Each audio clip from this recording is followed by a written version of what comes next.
La verdad que es un día de fiesta, de alegría para nosotros, tener en nuestra casa, en nuestra ciudad, a un amigo, a alguien que acompañamos hace más de 20 años y que estamos muy agradecidos, que es el teléfono, que con profundas convicciones ha transformado todo lo que ha tocado, que le ha hecho honor a sus palabras, que sabemos de su capacidad de trabajo, que sabemos de su espíritu de transformación, que ha transformado todo lo que ha tocado, desde los ferrocarriles, el DNI, los pasaportes.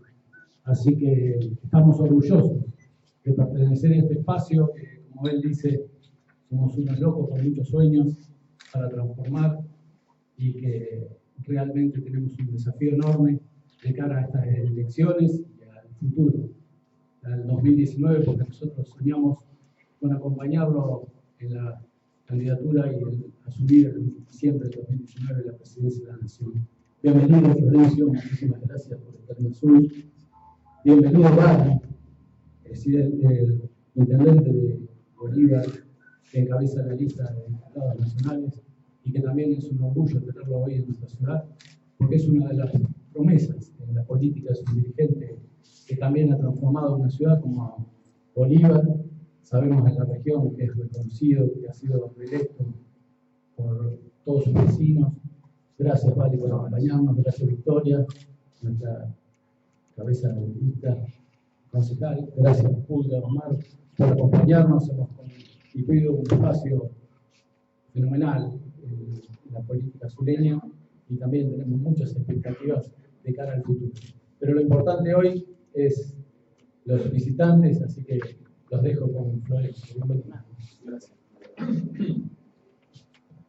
Estoy acá para escuchar formulen todas las preguntas que crean convenientes. No quiero hacer un monólogo, porque seguramente ustedes tendrán interés particular sobre algún aspecto en particular, pero bueno, aprovecho para agradecerle a todos los azuleños la cálida bienvenida que nos han dado. Hemos estado en el centro y hemos encontrado un gran afecto con muchos vecinos que hemos cruzado durante la mañana de hoy. Como bien decía Mario, agradecerle a Mario, a Victoria, al Fulvio. Bueno, con Mario tengo una amistad de hace muchísimos años y bueno, con Vali y muchos otros compañeros hemos iniciado este largo camino, pero convencido de que nuestras convicciones, nuestros valores, diríamos, nos van a llevar a un buen destino. Con la alegría de los locos, decía Marito recién, que es parecido a un sueño. Nosotros tenemos un sueño que es hacer una Argentina más justa y podemos demostrar que hemos tenido valores por encima de especulaciones partidarias, políticas y de cargos. Como también hemos tenido el coraje de transformar áreas muy sensibles en Argentina, que nadie se había animado a transformar. Así que quedo a disposición de ustedes para todas las preguntas que consideren oportunas. Si no hay, nos vamos. Florencio, usted dice siempre que no cree demasiado en las encuestas. Hoy estuvo caminando en las calles del centro y lo que se pudo ver fue una muy buena adhesión de la gente que voluntariamente se acercaba. ¿Eso es en sí una encuesta? Y yo creo que es la verdadera encuesta, ¿no?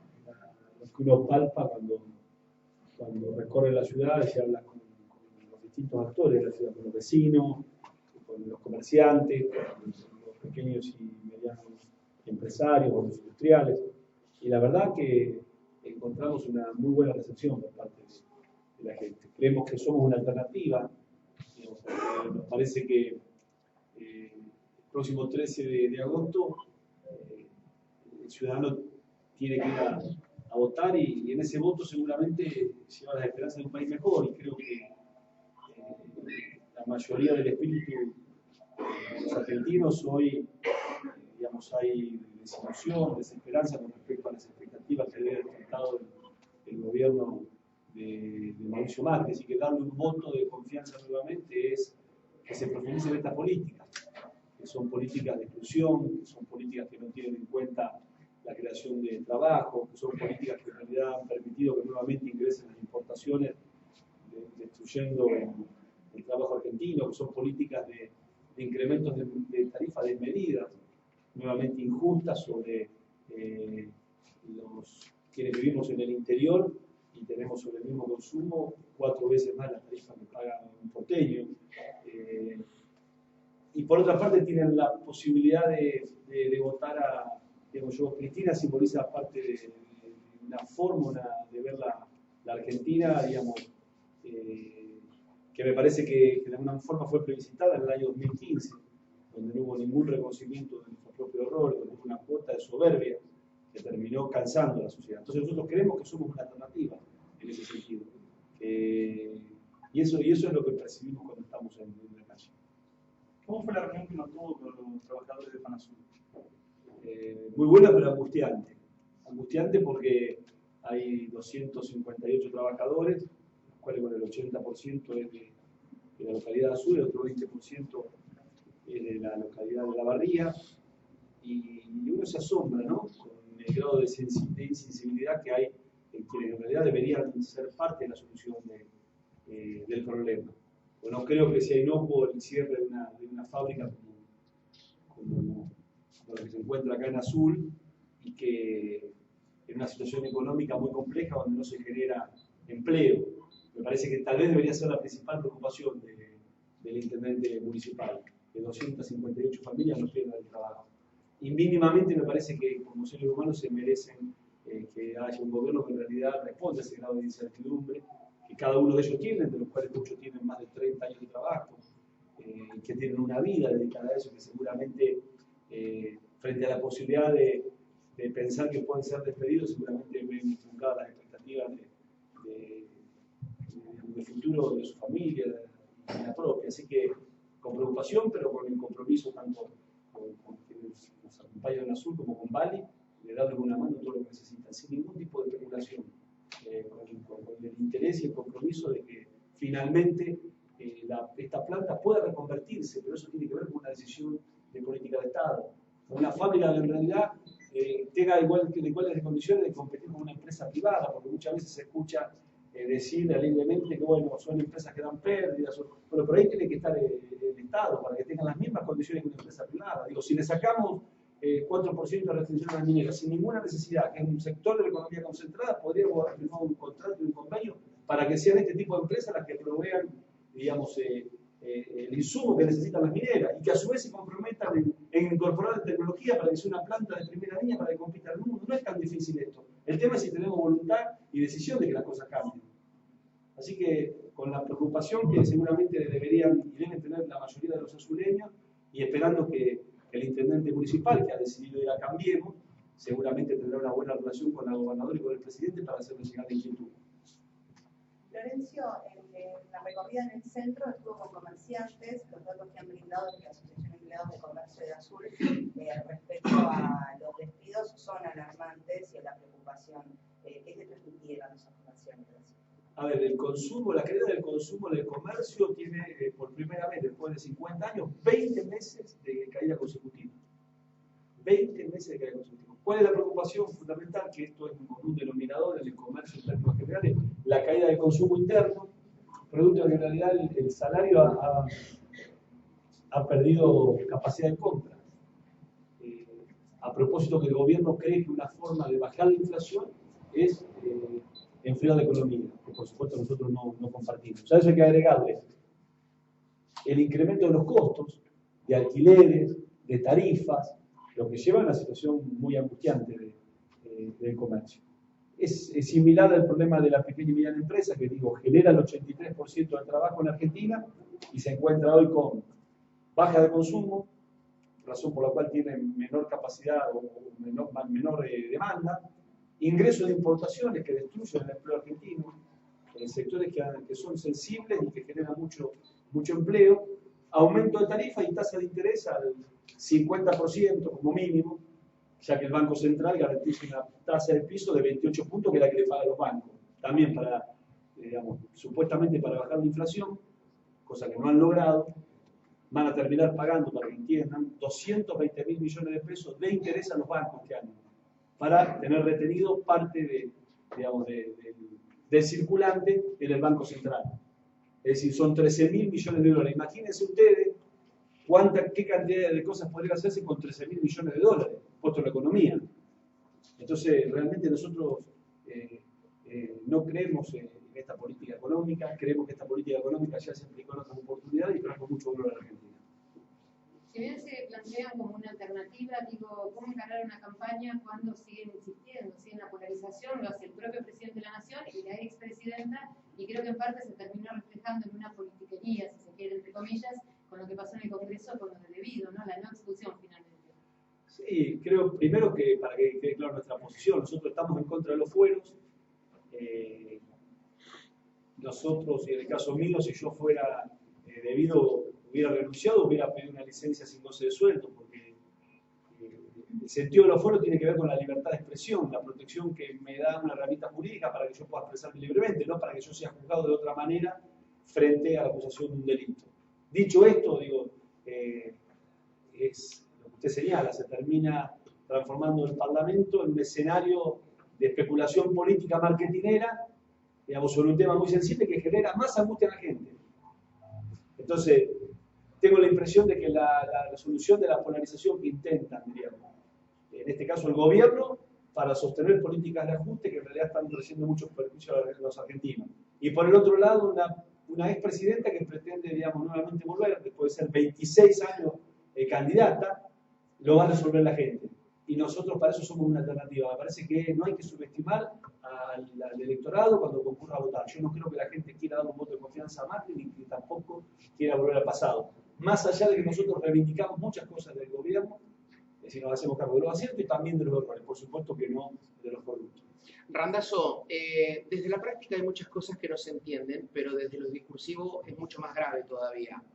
Le voy a plantear algunas cuestiones que tienen que ver. Días pasados estuvo en nuestra ciudad Esteban Bullrich y hablaba de la baja de impuestos a aquellos que producen. Básicamente el sector productivo, las pymes, las medianas empresas, los pequeños productores, reducirle los impuestos.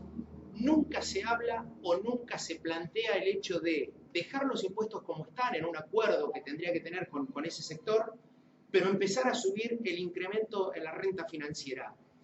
Manu Zamarreño días pasados dijo que era una de las preocupaciones que usted tiene. Digo, ¿esto se puede llegar a traducir en algún momento como una cuestión de Estado, como una cuestión de agenda? Sí, yo primero creo que es necesario llevar adelante una reforma tributaria. La Argentina viene de parche sobre parche, pero los parches reincrementando la presión sobre los diferentes sectores. El IVA partimos del 15, después al 18, después al 21. El impuesto del cheque, que en realidad Caballo planteaba como una solución parcial, terminó siendo definitiva y perjudicando a aquellos que en realidad tienen una economía, diríamos, en la formalidad. Entonces me parece que uno de los grandes desafíos que tenemos es ampliar la base contributiva en la Argentina. Es decir, acá hay 50% de argentinos que están fuera del sistema.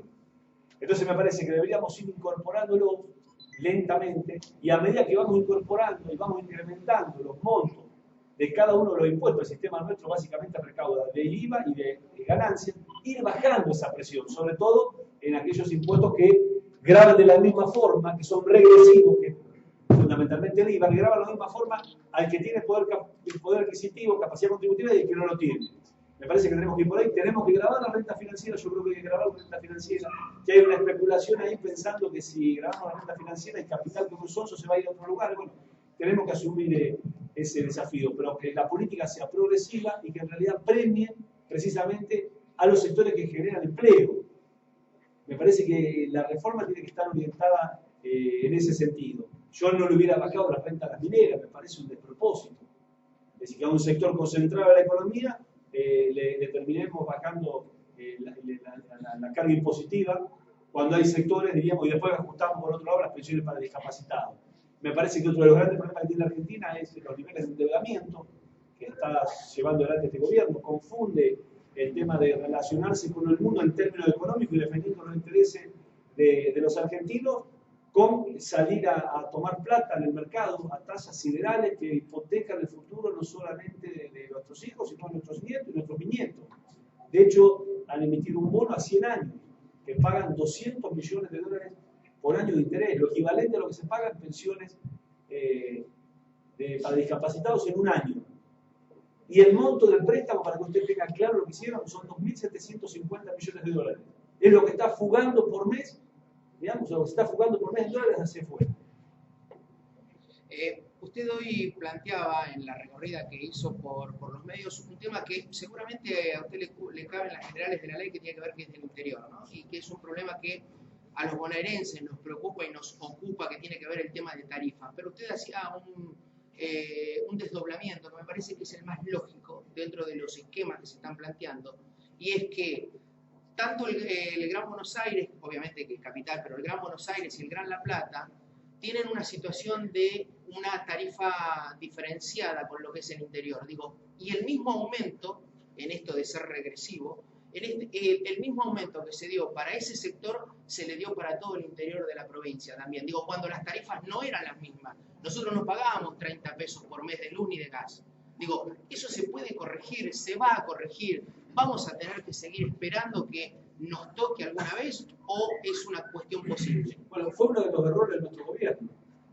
Diríamos, un retraso digamos, en materia de tarifa sobre los sectores, digamos, como la capital federal y el Gran Buenos Aires, donde prestan digamos, servicios de sur y de norte.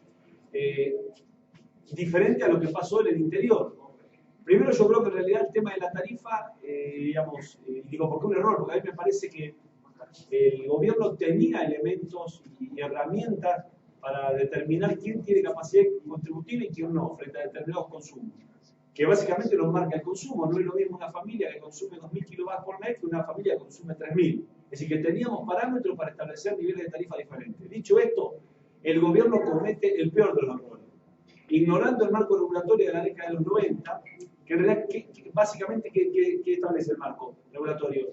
La generación tiene un único costo, independientemente de dónde se genere. Si es nuclear, como genera en Argentina, hidroeléctrica, son las formas de la modalidad que tiene Argentina, o termoeléctrica. Se unifica la tarifa que va al sistema integrado. El transporte, ¿sí?, tiene una única tarifa. Y después se cobra diferente la distribución. Entonces, seguramente que no es lo mismo de oferta y demanda, la distribución, el costo de la distribución en azul, ¿sí?, que, por ejemplo, en Capital Federal, donde en un edificio tengo 1.000 abonados. Entonces, el gobierno nuevamente comete un error, lleva adelante un aumento que implica una injusticia absoluta.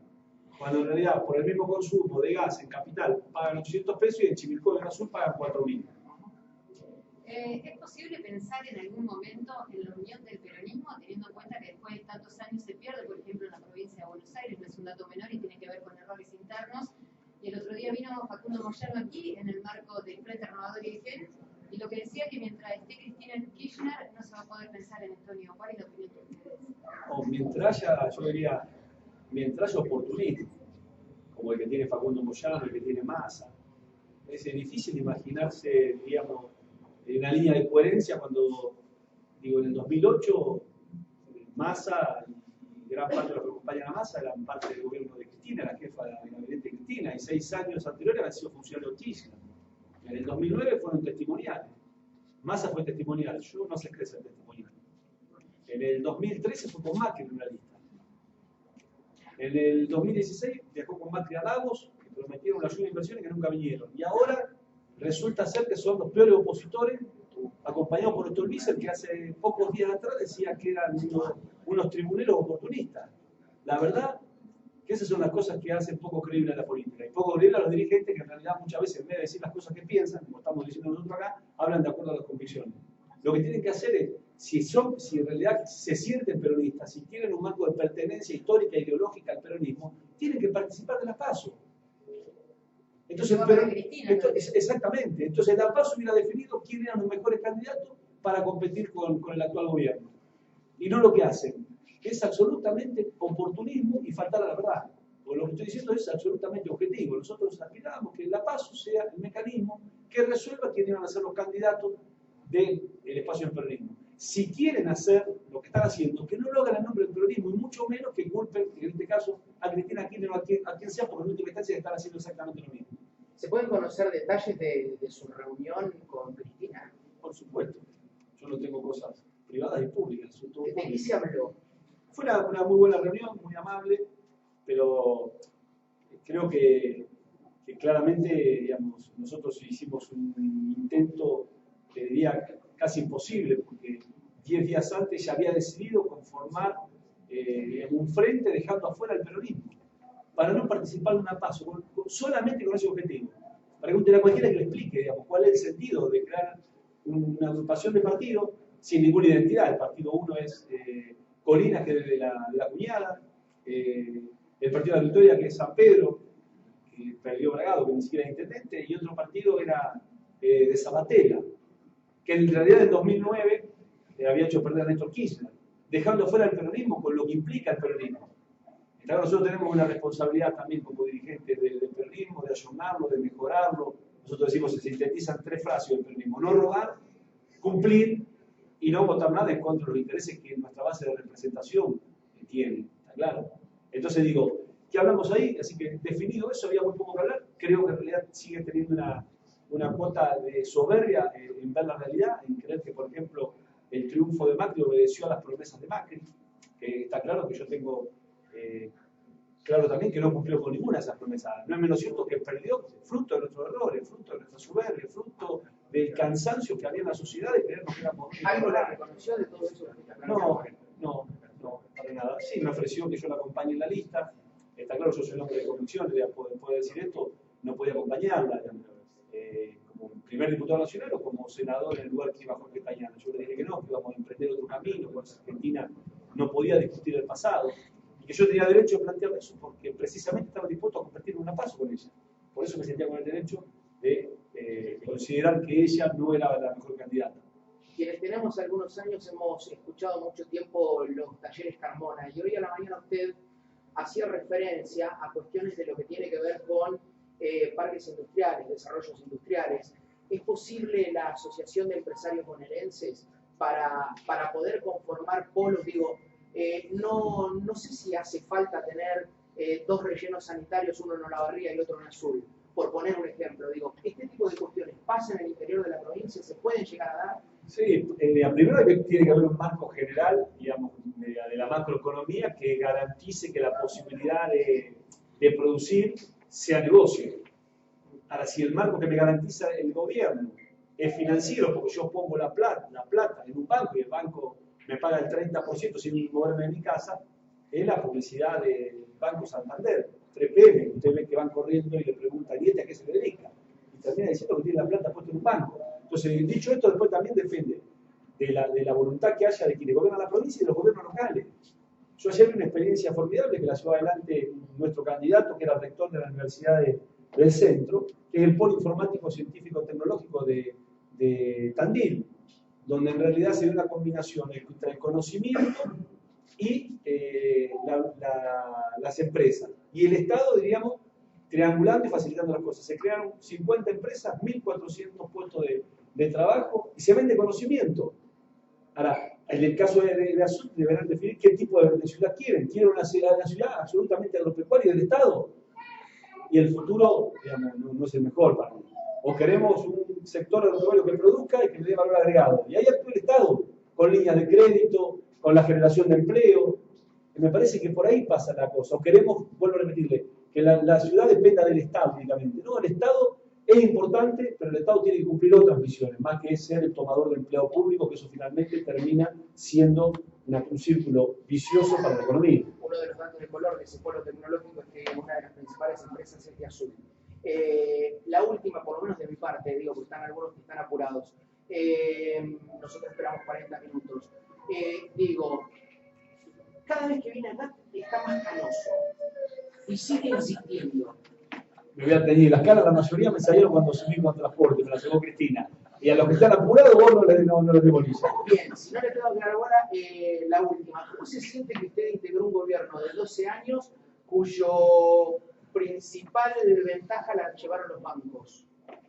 A ver, yo integré un gobierno 8 años, del cual les vuelvo a repetirle, hemos hecho muchas cosas bien, otras no tanto. Y por supuesto que de ninguna manera justificamos los casos como por ejemplo el sinvergüenza de López, ¿no? O de quienes en realidad hoy están presos, y me parece que tiene que haber todo el peso de la ley. La justicia tiene que actuar online, tiene que condenar o absolver rápidamente. Y son esas cosas que en realidad creo que hay que corregir. Me parece a mí que en la Argentina el proceso económico fue virtuoso para muchos sectores, inclusive para el sector financiero. Y me parece que nosotros tenemos que actuar, porque la Argentina necesita políticas distributivas y necesita que los sectores concentrados de la economía sean los que más aportan a los sectores que menos perciben, que ni siquiera tienen condiciones de dignidad básica. Si queremos construir una sociedad como la que nosotros soñamos y queremos y de la cual tenemos pertenencia histórica. El peronismo fue eso. Seguramente hay que corregir ese tipo de cuestiones, no tenga ninguna duda. Y no tenga ninguna duda que yo me voy a animar a eso y a mucho más que eso. A mí no me va a temblar el pulso. Yo lo único intereses que defiendo son los intereses de la gente que en realidad confía en que nosotros seamos capaces de generar una Argentina más justa. ¿El 2019 está mucho más cerca de lo que todos creen? Está cerca, pero creemos que hoy las preocupaciones son otras.